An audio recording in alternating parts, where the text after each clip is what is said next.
They say revenge is a dish best served cold. But I prefer mine, scalding hot with a side of public humiliation. 3 months after Marcus Hendricks fired me from Pinnacle Solutions, I was about to serve him the most exquisite meal of his career. The email notification chimed on my phone at 11:47 p.m., just as I was putting the finishing touches on tomorrow's product launch presentation. The sender's name made my blood freeze. Marcus Hendricks. Subject line: Urgent, regarding tomorrow's launch. I'm Natalie Brooks. And until 3 months ago, I was the head of product development at Pinnacle Solutions, a mid-tier consulting firm that specialized in business optimization software. I'd spent 2 years developing what I called the Phoenix system, a revolutionary project management platform that could predict and prevent workflow bottlenecks before they occurred. It was my baby, my masterpiece, and Marcus Hendricks stole it from me, but I'm getting ahead of myself. Let me start from the beginning. 2 years ago, I joined Pinnacle Solutions fresh out of my MBA program. Armed with a computer science background and more ambition than sense, the company was struggling to compete with larger firms, and their existing software solutions were antiquated at best. I saw an opportunity to revolutionize their entire product line. Marcus Hendricks was the kind of boss who wore expensive suits to mask his insecurities and took credit for other people's work with the casual ease of a seasoned kleptomaniac. He had perfectly styled silver hair, a practiced smile, and the moral compass of a used car salesman. From day one, he made it clear that he saw me as both a threat and an opportunity. The Phoenix system was born from countless late nights and weekend coding sessions. I developed the algorithm that could analyze thousands of data points from project timelines, resource allocation, and team performance metrics to predict potential failures weeks in advance. It was machine learning meets project management, and it was going to change everything.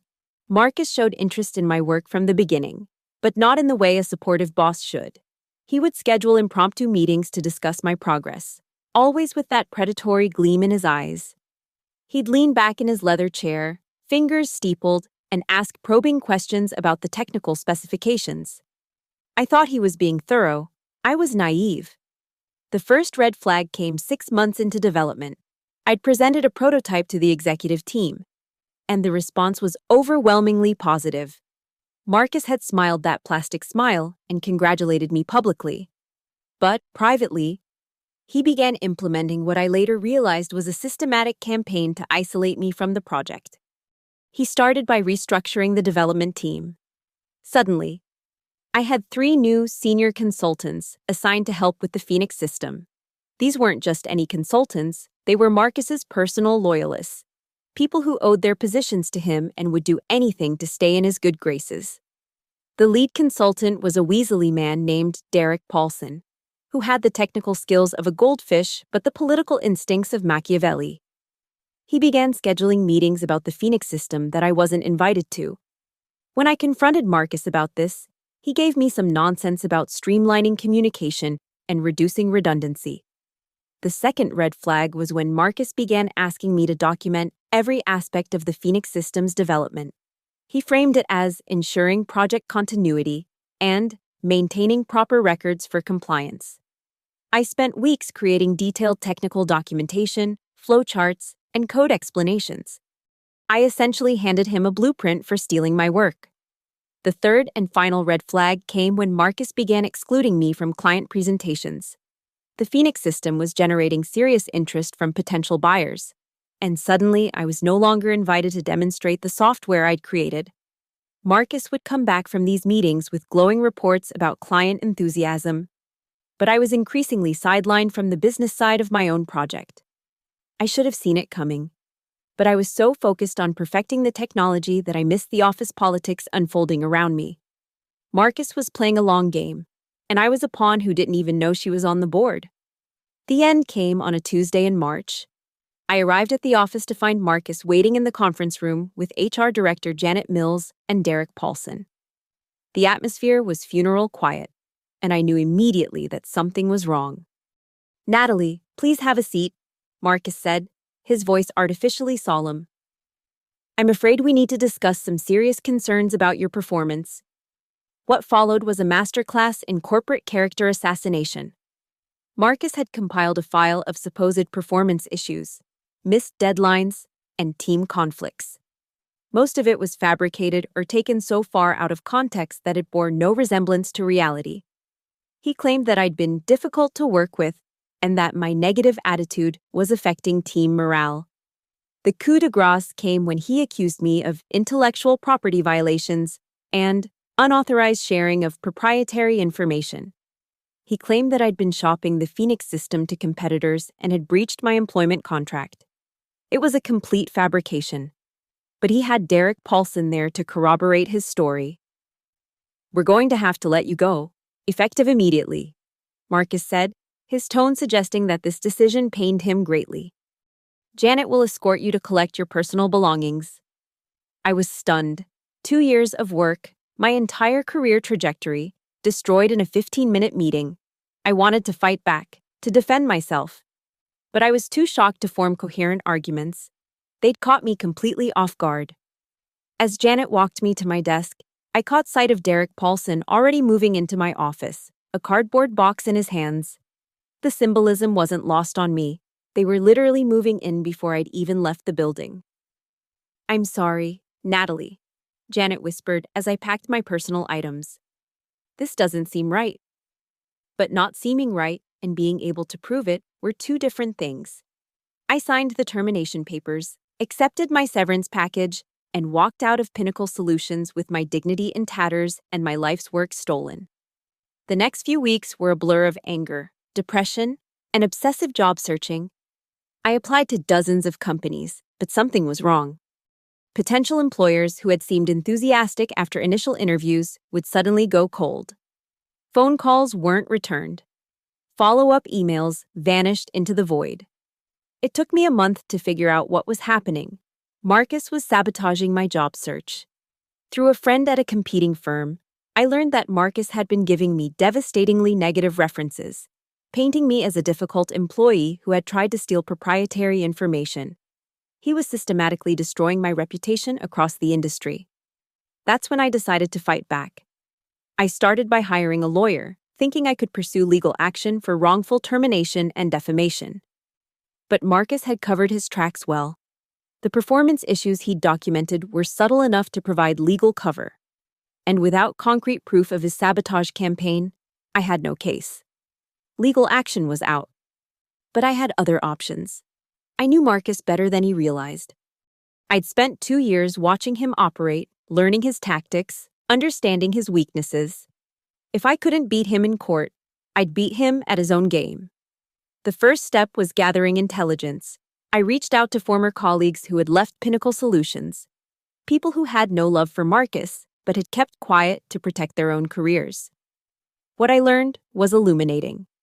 Marcus had a pattern. This wasn't the first time he'd stolen credit for someone else's work.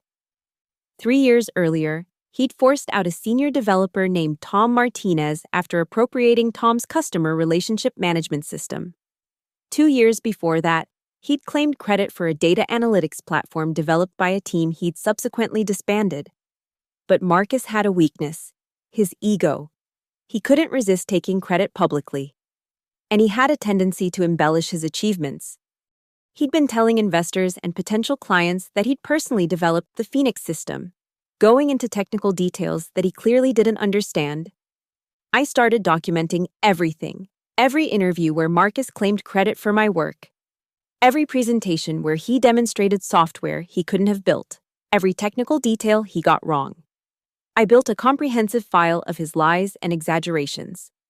The second step was rebuilding my professional network.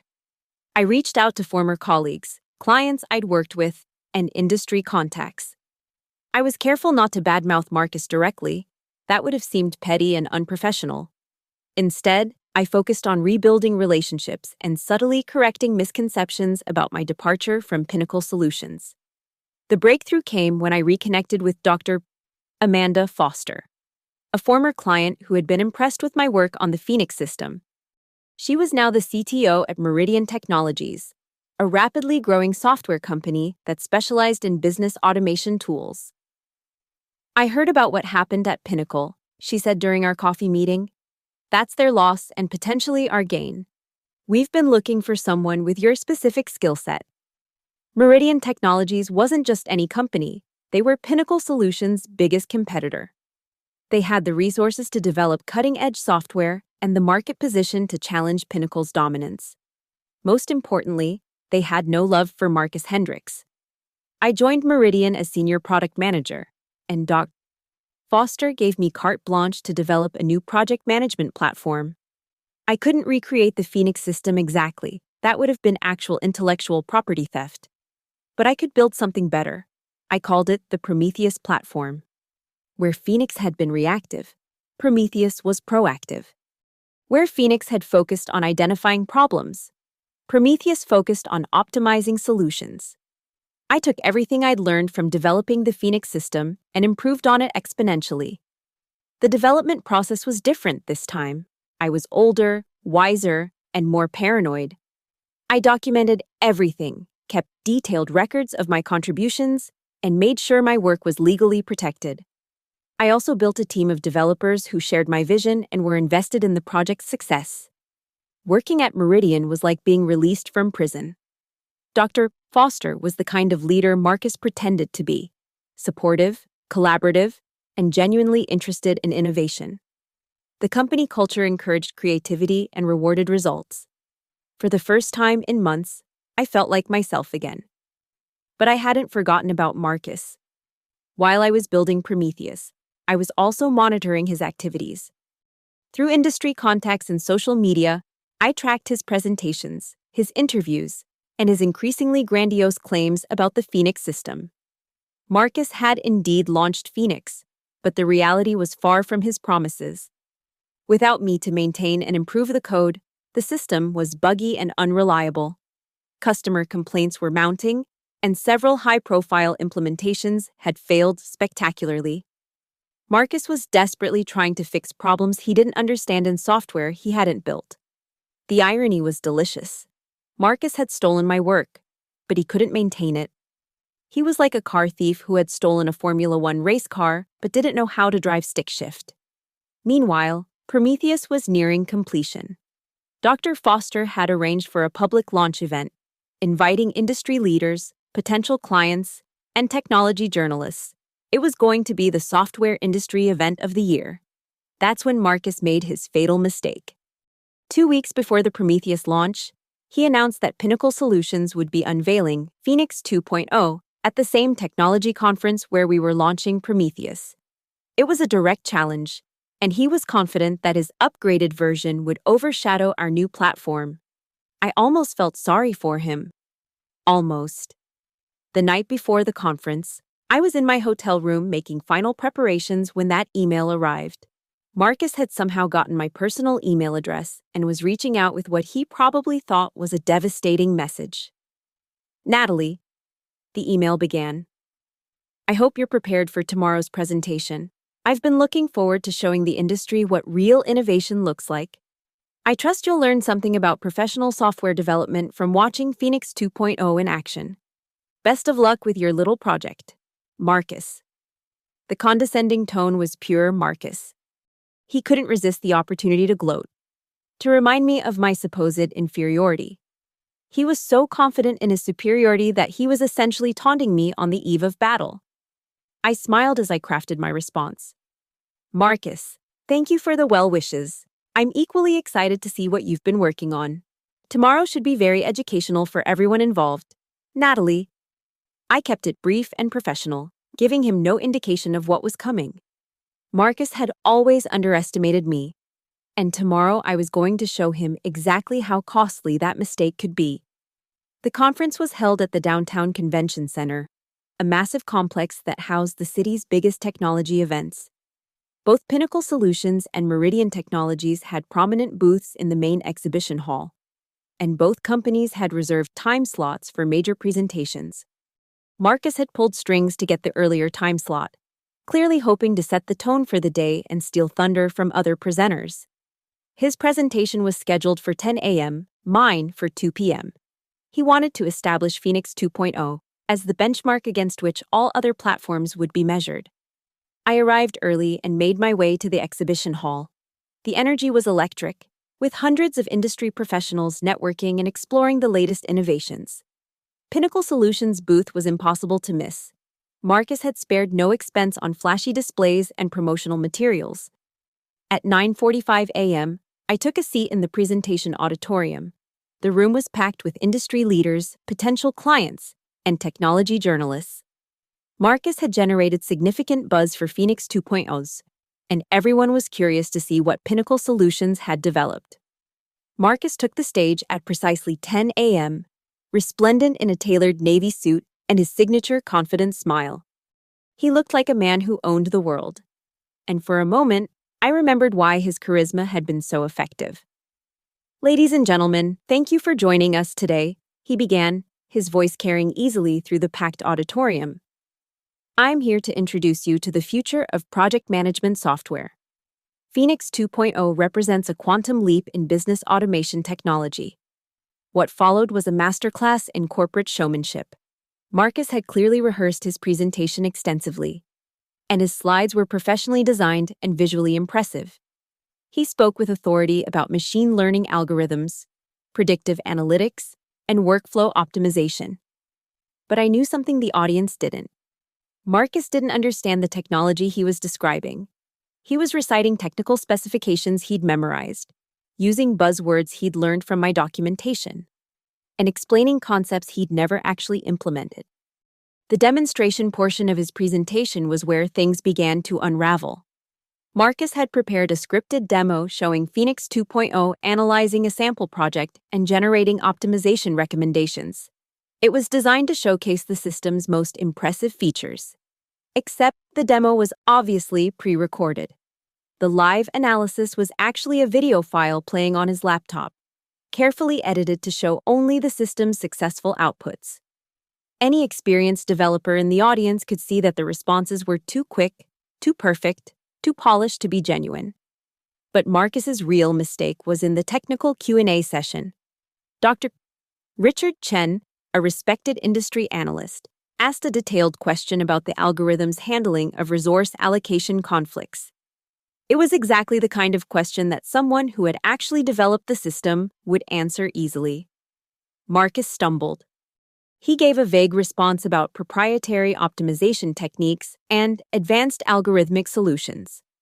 When Dr. Mazitst Chen pressed for specifics, Marcus deflected by claiming that the technical details were too complex for a general audience. I watched from the audience as Marcus's credibility began to crumble. The technology journalists were typing furiously, but their expressions suggested they were documenting problems rather than achievements. Several potential clients were whispering among themselves, clearly unimpressed by Marcus's evasive answers. The final nail in the coffin came when someone in the audience asked about system integration protocols. Marcus gave an answer that was not only wrong, but dangerously so. Implementing his suggested approach would have created massive security vulnerabilities. Dr. Lisa Thompson, a cybersecurity expert from a major consulting firm, immediately called out the error.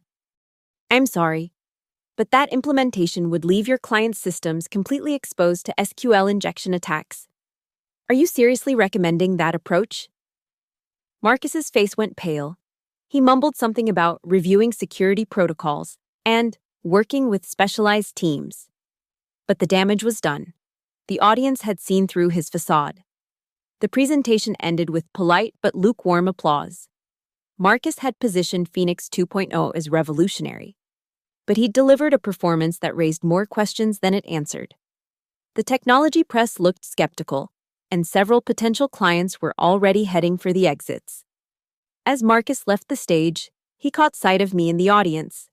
For just a moment, his composed mask slipped, and I saw genuine fear in his eyes. He knew he'd performed badly, and he suspected that I'd witnessed his humiliation. But Marcus had no idea what was coming next. I spent the morning networking and building anticipation for the Prometheus launch. Word of Marcus's disappointing presentation had spread quickly through the conference, and people were curious to see what Meridian Technologies had developed. At 2 p.m., I took the stage to a packed auditorium. The audience included many of the same people who had watched Marcus's presentation, plus additional attendees who had been drawn by the morning's buzz. "Good afternoon, everyone," I began, my voice steady and confident. "I'm Natalie Brooks, Senior Product Manager at Meridian Technologies. Today, I'm excited to introduce you to the Prometheus platform, a project management system that doesn't just predict problems, but prevents them." Unlike Marcus's presentation, mine was entirely live. I had Dr. Stieke, Foster, and my development team in the audience, ready to answer any technical questions that arose. The system I was demonstrating was running in real time, analyzing actual data sets and generating genuine optimization recommendations. The difference was immediately apparent. Where Marcus had shown polished videos, I showed messy, real-world problem-solving. Where he had given vague technical explanations, I provided detailed insights into algorithmic approaches. Where he had deflected difficult questions, I welcomed them. The live demonstration was Prometheus's moment to shine. I fed the system a complex project scenario involving multiple teams, conflicting deadlines, and resource constraints. The audience watched as Prometheus analyzed the situation in real time, identified potential bottlenecks, and suggested optimization strategies. But the real demonstration wasn't just about Prometheus's capabilities, it was about my credibility. Every technical explanation I gave was accurate and detailed. Every question I answered demonstrated genuine expertise. The contrast with Marcus's earlier performance was stark and deliberate. When Dr. Chen asked about resource allocation algorithms, I didn't just give a theoretical explanation, I showed him the actual code. When Dr. Thompson inquired about security protocols, I walked through our multi-layered protection systems step by step. The audience was engaged, impressed, and increasingly excited. This wasn't just a software demonstration, it was a masterclass in project management technology delivered by someone who clearly understood every aspect of what she had built.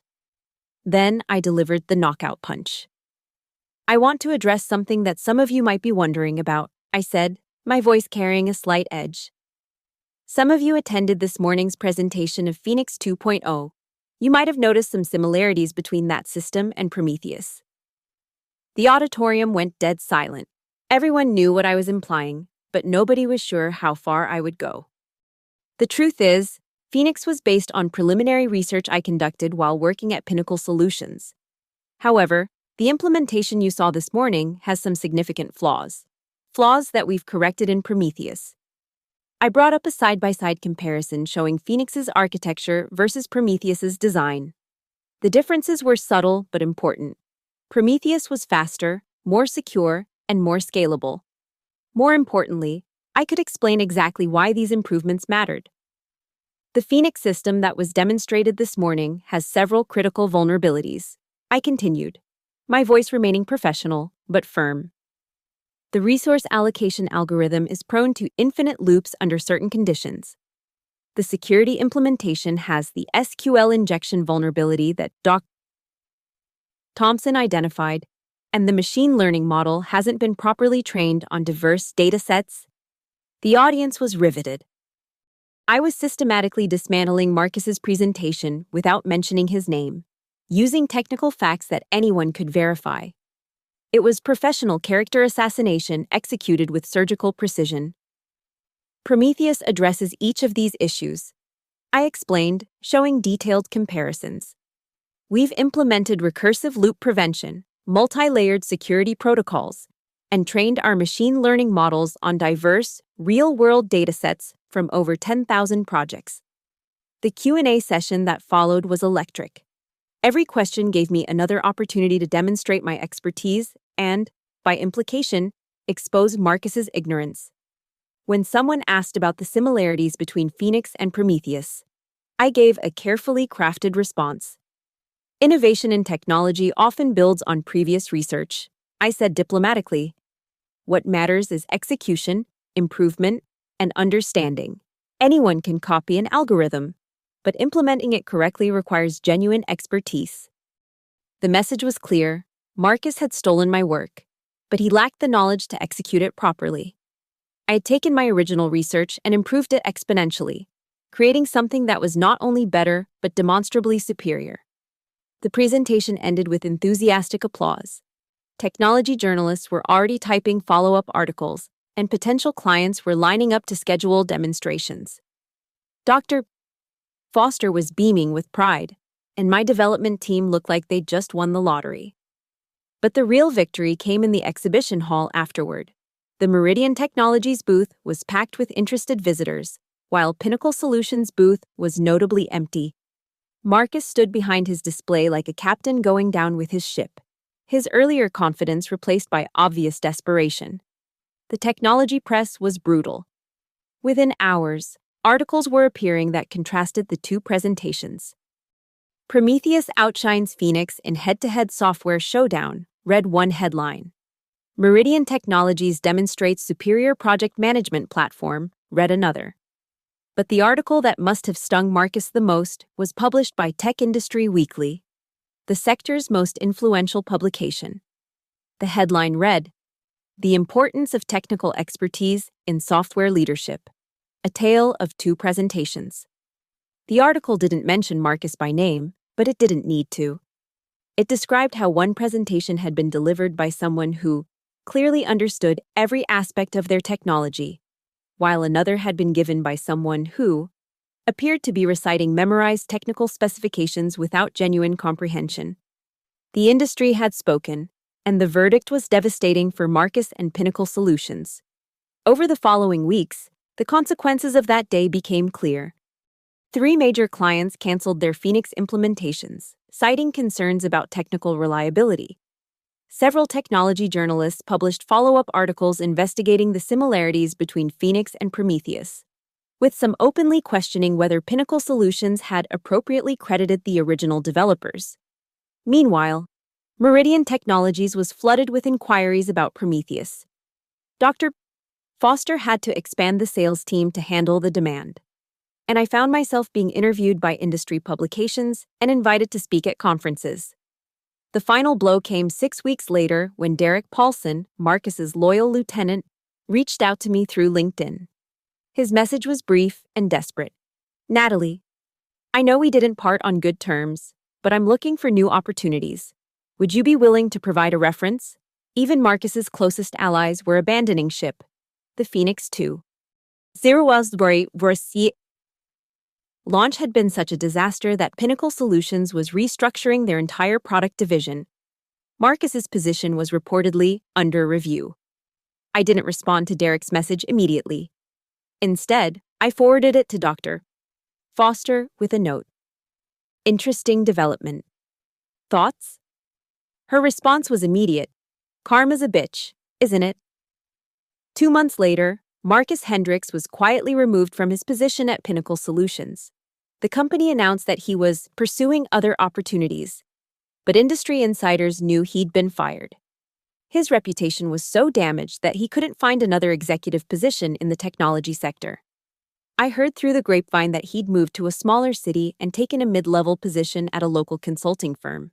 The man who had once run product development for a major company was now managing a team of 3 people in a strip mall office. As for me, I was thriving. Dr. Foster promoted me to vice president of product development, and Prometheus had become the industry standard for project management software. I was invited to speak at conferences, quoted in industry publications, and recognized as one of the rising stars in business automation technology. But the sweetest revenge wasn't professional success. It was personal vindication. I had proven that talent and integrity ultimately triumph over politics and theft. Marcus had stolen my work, but he couldn't steal my knowledge, my creativity, or my ability to improve on what I'd built. The story might have ended there, but fate had one more twist in store. Last month, I received an email from an address I didn't recognize. The subject line read, "Regarding employment opportunity." When I opened it, I found a cover letter and resume from someone seeking a position on my development team. The applicant was Marcus Hendricks.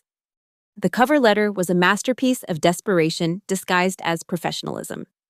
Marcus wrote about his extensive experience in product development and his proven track record of bringing innovative solutions to market. He claimed to be excited about the opportunity to contribute to Meridian Technologies' continued success. The resume was equally creative with the truth. Marcus had somehow transformed his disastrous tenure at Pinnacle Solutions into a series of impressive achievements. He claimed credit for developing breakthrough project management algorithms and leading successful product launches. I stared at the email for a long time, remembering the humiliation I'd felt in that conference room 3 months ago. Marcus had destroyed my reputation, stolen my work, and tried to end my career. Now he was asking me for a job. I drafted several responses, ranging from professional rejection to scathing commentary on his audacity. But ultimately, I settled on something much simpler. Dear Marcus, thank you for your interest in joining our team. After careful consideration, we have decided to pursue other candidates who better match our current needs. We wish you the best of luck in your future endeavors. Regards, Natalie Brooks, Vice President of Product Development, Meridian Technologies. It was professional, polite, and devastating. Marcus would understand the subtext. I remembered everything. I had won. And I was choosing to be gracious in victory. But I also forwarded his application to Dr. Foster with a note. Thought you might find this interesting. I've already sent a polite rejection. Her response came within minutes. The audacity is breathtaking. I'm framing this for my office wall. That evening, I sat in my apartment looking out at the city lights, reflecting on the journey that had brought me here. 6 months ago, I had been an unemployed engineer with a stolen product and a destroyed reputation. Today, I was a successful executive leading a team of brilliant developers and changing the future of project management software. Marcus had taught me valuable lessons about corporate politics, personal integrity, and the importance of protecting your work. But the most important lesson was this: true talent can't be stolen, only copied, and copies, no matter how elaborate, will always be inferior to the original. The phoenix may have risen from the ashes, but Prometheus had brought fire to the world. And unlike Marcus, I understood exactly what I had built and why it mattered. Some people say that the best revenge is success. But I've learned that the sweetest revenge is watching your enemies destroy themselves while you build something better than they ever imagined possible. Marcus Hendricks had tried to steal my fire, but all he'd managed to do was burn himself. And from the ashes of his betrayal, I had built something greater than anything he could have conceived. The dish of revenge I'd served wasn't just cold, it was ice cold, methodically planned, and absolutely delicious. And the best part? I'd used his own tactics against him, proving that when it comes to corporate warfare, knowledge truly is power. As I finished writing my final notes on the Prometheus expansion plan, I smiled. Tomorrow would bring new challenges, new innovations, and new opportunities to prove that integrity and talent will always triumph over theft and deception. Marcus Hendricks had given me the greatest gift of all, the motivation to become everything he'd never be: a true leader, a genuine innovator, and a person who understood that success built on stolen foundations will always crumble. The phoenix had burned, but Prometheus would light the way forward forever.